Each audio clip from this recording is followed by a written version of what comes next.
Nous allons lire des Actes des Apôtres, chapitre 10.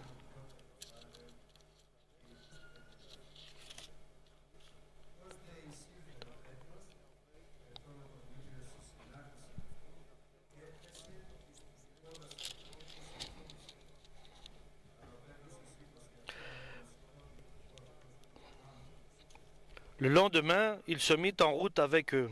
Quelques-uns des frères de Jaffa l'accompagnèrent. Le jour suivant, il arriva à Césarée. Corneille les y attendait avec des membres de sa parenté et des amis intimes qu'il avait invités.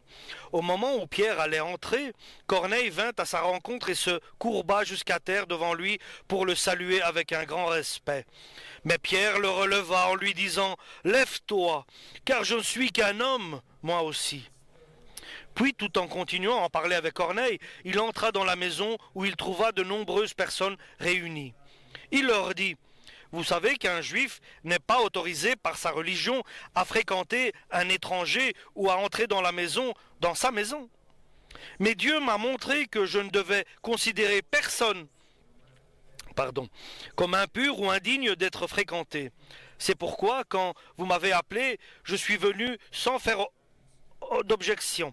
J'aimerais donc savoir pourquoi vous m'avez fait venir. » Corneille répondit « Il y a 3 jours, à la même heure, à 3 heures de l'après-midi, je priais chez moi. Tout à coup, un homme aux vêtements resplendissants se trouva devant moi et me dit « Corneille, Dieu a entendu ta prière et n'oublie pas l'aide que tu as apportée aux pauvres.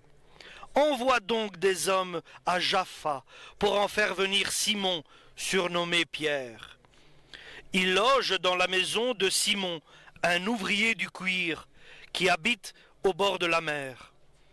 J'ai immédiatement envoyé des gens te chercher et tu as bien voulu venir. Maintenant, nous sommes tous ici devant Dieu pour écouter ce que le Seigneur t'a chargé de dire. » Pierre prit alors la parole et dit « Maintenant, je comprends vraiment que Dieu n'avantage personne. Tout être humain, quelle qu'il soit sa nationalité, qui le respecte et fait ce qui est juste, lui est agréable. Il a envoyé son messager au peuple d'Israël, la bonne nouvelle de la paix par Jésus-Christ, qui est le Seigneur de tous les hommes. Vous savez ce qui est arrivé d'abord en Galilée, puis dans toute la Judée, après que Jean a prêché le baptême. Vous savez comment Dieu a répandu la puissance du Saint-Esprit sur Jésus de Nazareth. Vous savez aussi comment Jésus a parcouru le pays en faisant le bien et en guérissant tous ceux qui étaient sous le pouvoir du diable, car Dieu était avec lui. Et nous sommes témoins de tout ce qu'il a fait dans le pays des Juifs et à Jérusalem. On l'a fait mourir en le clouant sur la croix, mais Dieu lui a rendu la vie le 3e jour. Il lui a donné d'apparaître non à tout le peuple, mais à nous que Dieu a choisis d'avance comme témoins. Nous avons mangé et bu avec lui après que Dieu l'a relevé d'entre les morts.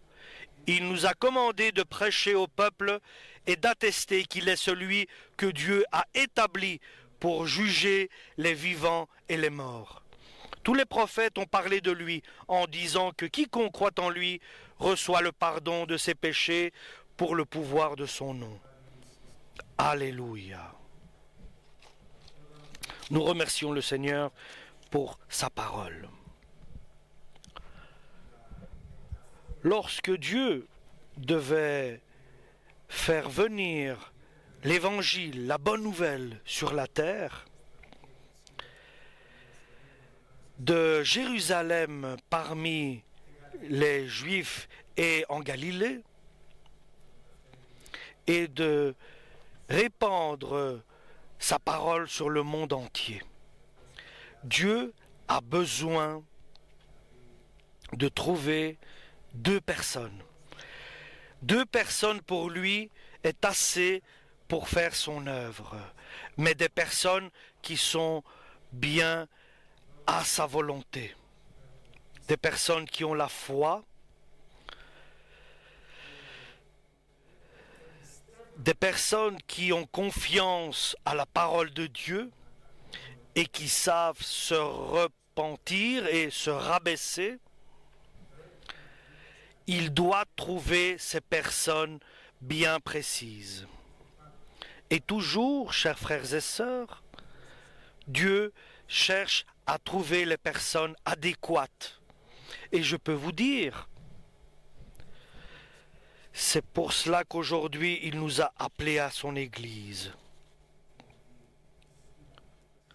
Pour voir qui parmi nous, suivant la parole que nous entendons, a la volonté que Dieu en fasse des personnes adéquates pour lui, qui soient suivant la volonté de Dieu. Et par eux, Dieu va transformer toute situation. Et ainsi, il a trouvé Corneille, un officier romain. Il était responsable sur 100 soldats, un centenier. Il était officier romain. Mais il savait se rabaisser, devenir humble devant les hommes de Dieu. Il reconnaît les hommes de Dieu, il respecte la parole de Dieu et il sait se rabaisser et devenir humble devant Dieu. Et donne-nous, Seigneur, à nous, aujourd'hui, nous faisons une requête à Dieu. Donne-nous un cœur comme Corneille, comme Pierre, des personnes qui sont selon la volonté de Dieu, le cœur de Dieu. Et donc ici, Corneille n'était pas un juif, il était romain.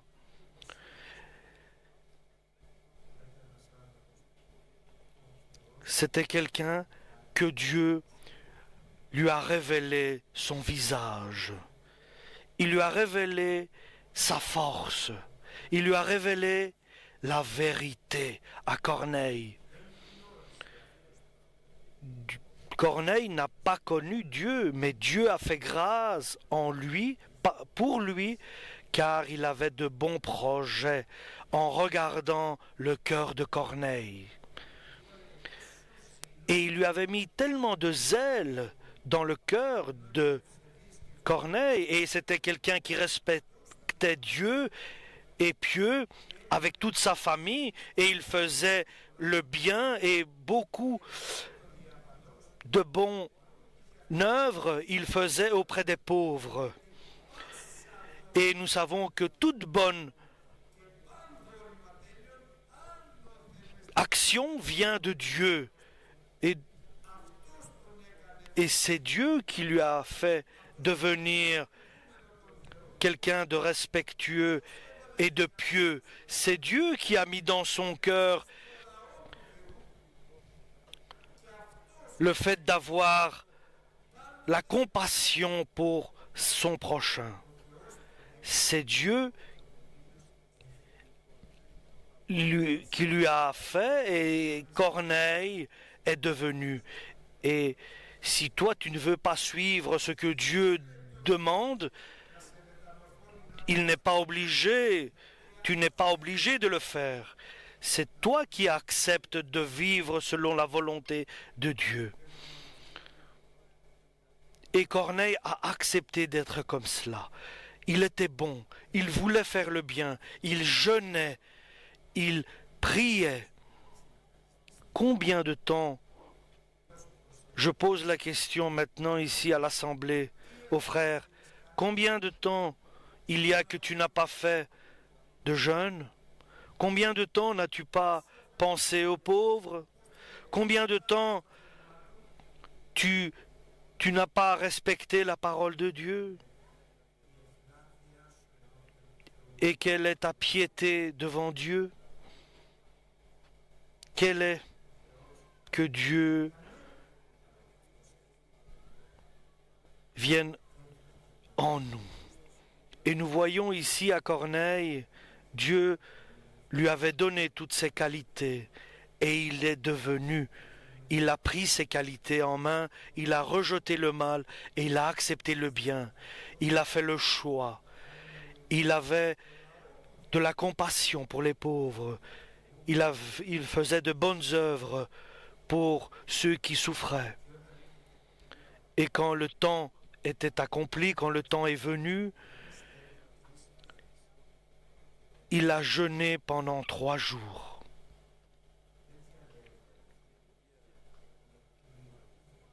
Dieu ne choisit pas par hasard, mais il a des critères, il voit le cœur, il sonde le cœur de chacun, il voit ce que tu fais dans ta vie. Et Dieu veut bénir ces personnes qui sont comme cela, qui voient en eux le bien. Et il ne fait pas de discrimination, il ne fait pas de différence de personne, il choisit par ce qu'il voit dans le cœur et dans la vie personnelle de chacun de nous. Oui, alléluia, Dieu voit tout ce que nous faisons et pensons. Alléluia, car Dieu a dit, maintenant je commence avec Corneille, je vais commencer à travailler avec Corneille. J'ai trouvé tous les caractéristiques que doit avoir Corneille pour que je puisse te révéler ma gloire et que tu puisses être mon serviteur dans mon œuvre sur la terre. Et que le nom de Corneille soit écrit dans le livre de vie et avec une gloire éternelle dans le monde céleste.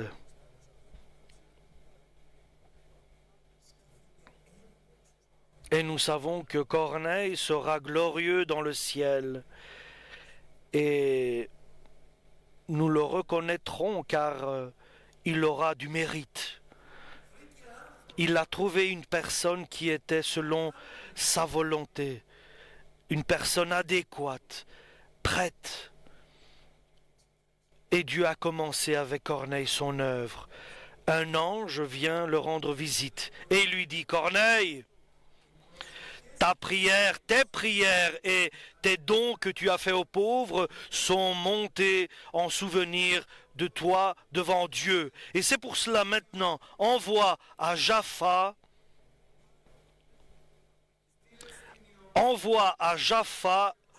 un homme pour appeler Simon qui est appelé Pierre.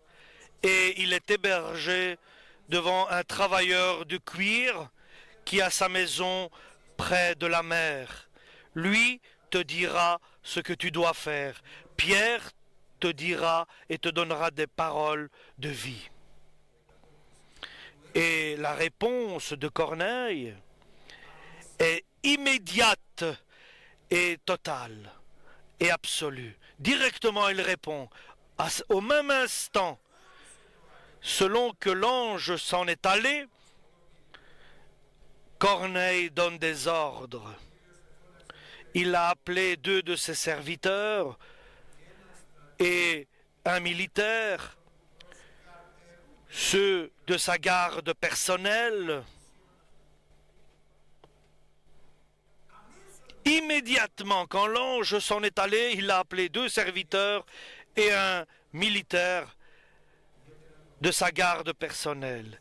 Et il les a envoyés chercher Pierre à Jaffa. Et maintenant, de l'autre côté, j'ai Pierre, celui qui est appelé Pierre et qui s'appelait Simon. Et Pierre priait à Dieu. Dieu l'avait amené vers Simon, le travailleur de cuir. Et il n'y a pas c'était pas par hasard qu'il est arrivé là-bas. C'est des rendez-vous que Dieu prépare. Ce n'est pas du hasard, mais des rendez-vous. Alléluia. Et là, Pierre était occupé à prier sur le toit de la maison.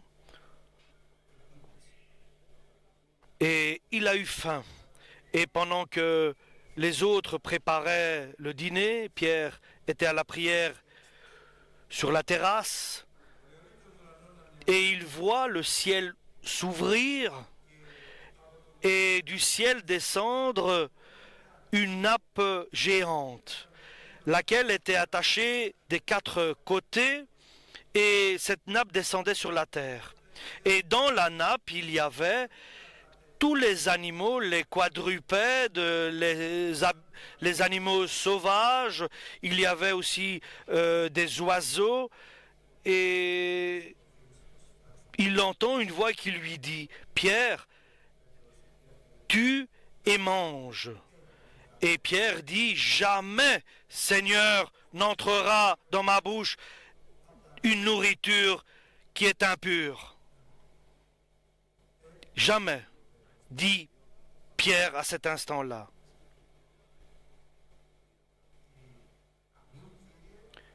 Au lieu de dire Amen, ou de dire jamais, ou de dire oui ou jamais, vers le Seigneur lorsqu'il nous demande, c'est de dire oui toujours.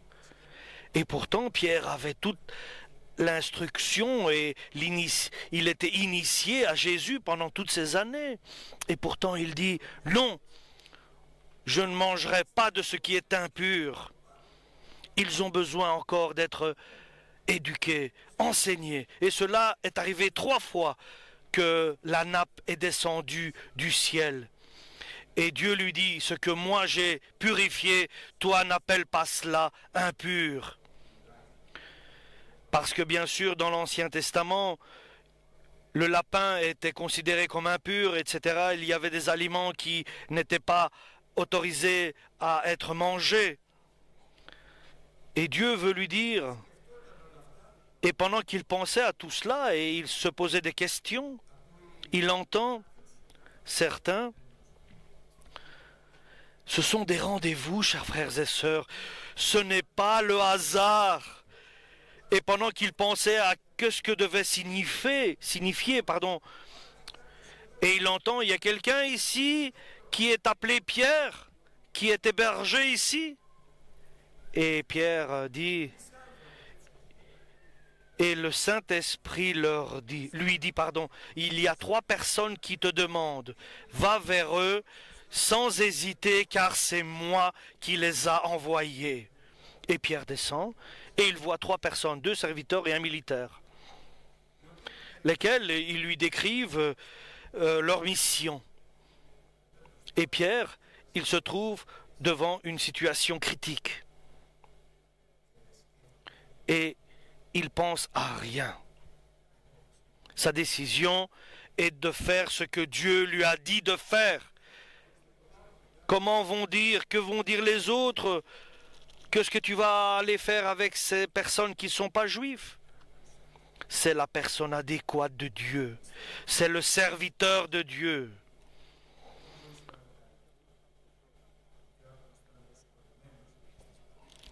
Nous savons que Dieu a choisi Pierre car il était à même de faire la volonté de Dieu, et non par exemple l'apôtre Jacques ou un autre frère. Mais Dieu a choisi Pierre car c'est lui qui doit accomplir la volonté de Dieu.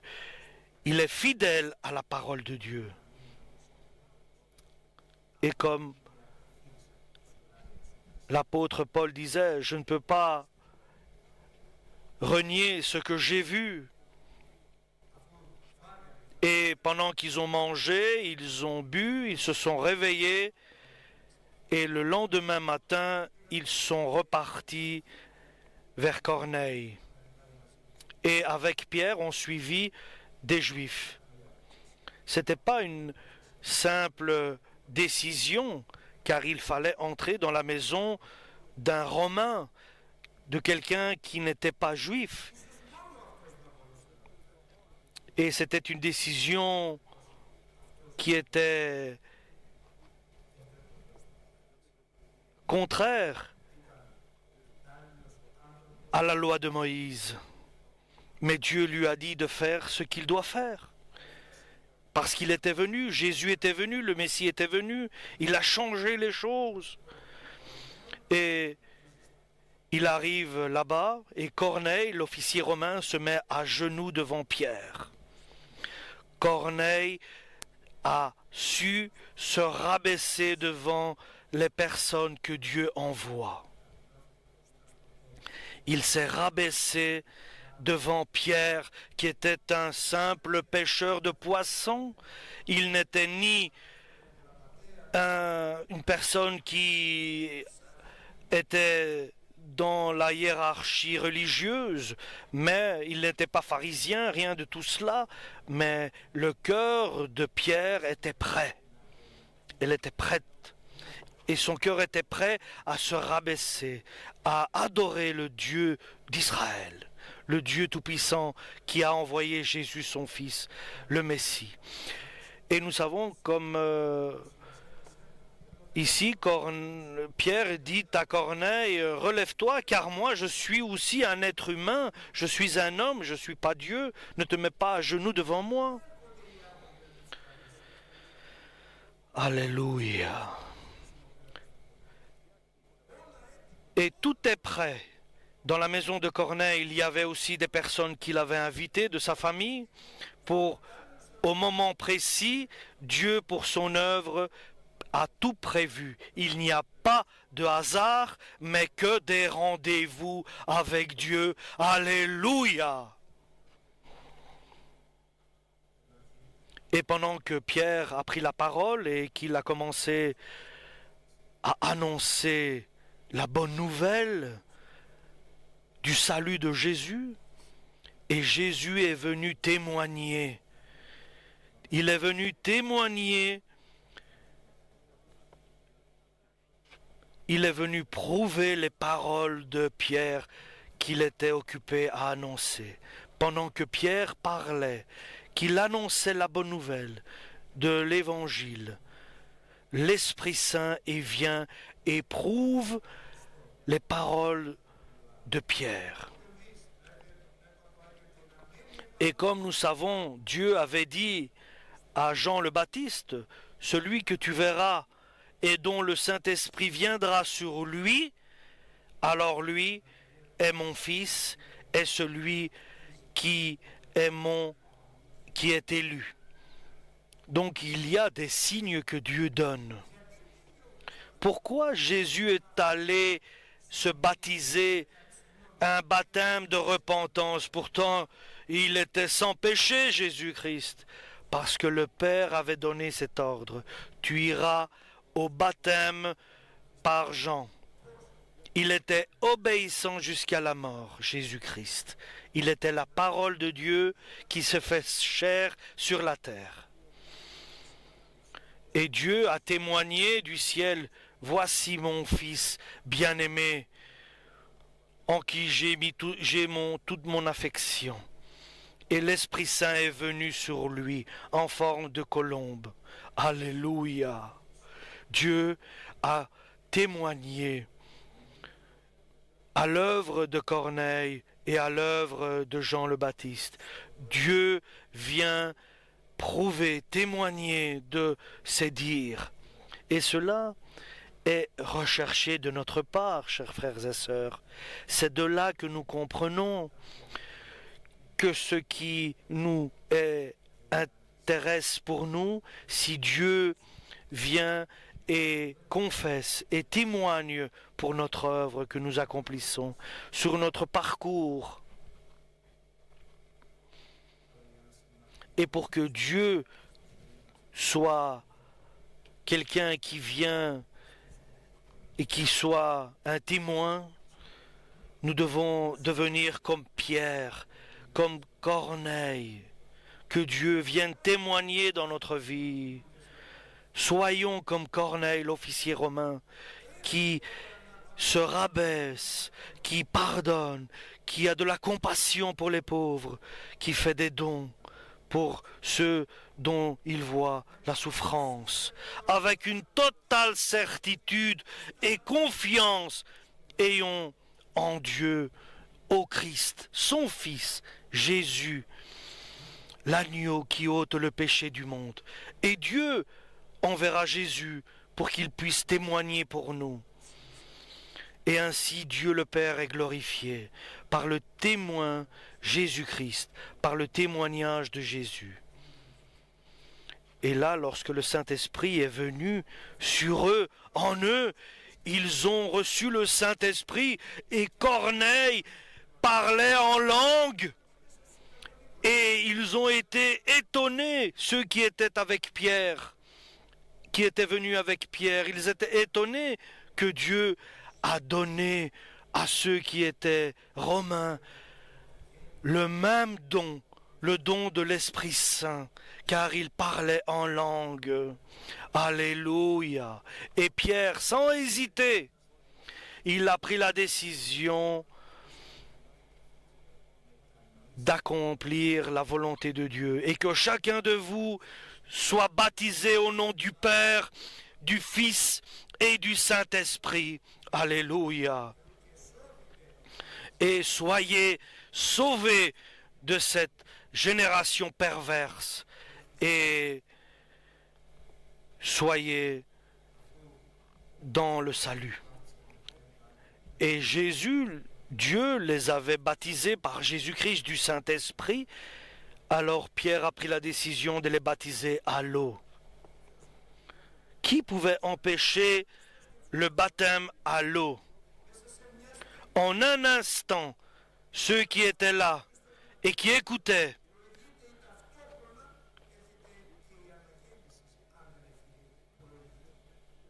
ont été baptisés du Saint-Esprit. C'est pour cela que l'apôtre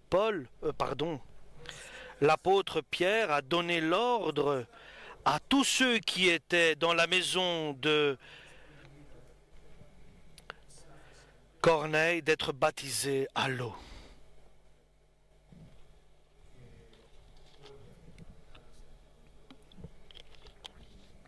Et ils ont insisté que Pierre reste plusieurs jours avec eux. Et Pierre a accepté de rester avec eux quelques jours pour leur annoncer la bonne nouvelle de l'Évangile. Et il faut maintenant que le cœur des frères change. Il faut que Dieu témoigne aussi pour que leur cœur change après ce qui s'est passé avec les païens, c'est-à-dire les étrangers, ceux qui n'étaient pas juifs, mais qui ont accepté Jésus-Christ. Et certains ont commencé à dire, tu es allé dans la maison de ceux qui ne sont pas juifs, et il est interdit pour un juif d'aller dans la maison d'un non-juif et de s'approcher de lui. Et l'apôtre Pierre s'est rabaissé, et il n'a pas été avec une grande prétention, mais il s'est rabaissé et il leur a expliqué ce qui s'est passé. Bien sûr, l'important, c'est de se rabaisser, c'est d'être dans l'humilité. Alors Dieu voit notre humilité, il intervient, car il nous voit que nous sommes humbles devant lui. Et Pierre a expliqué aux autres juifs ce qui s'est passé. Ce n'était pas simple, mais Dieu a donné le réconfort au cœur de ceux qui entendaient la parole de Pierre pour accepter ces paroles. Et Dieu agit pour changer les cœurs. Et ce n'est pas nous qui donnons des ordres dans la maison. Dieu dit à la femme, tu dois obéir à ton mari. Dieu a dit à l'homme, il est la tête de la famille. Et l'homme doit s'occuper de sa famille.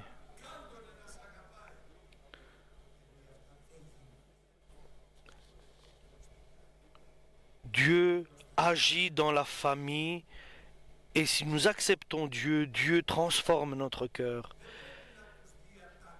Et il ne les ordonne pas, mais il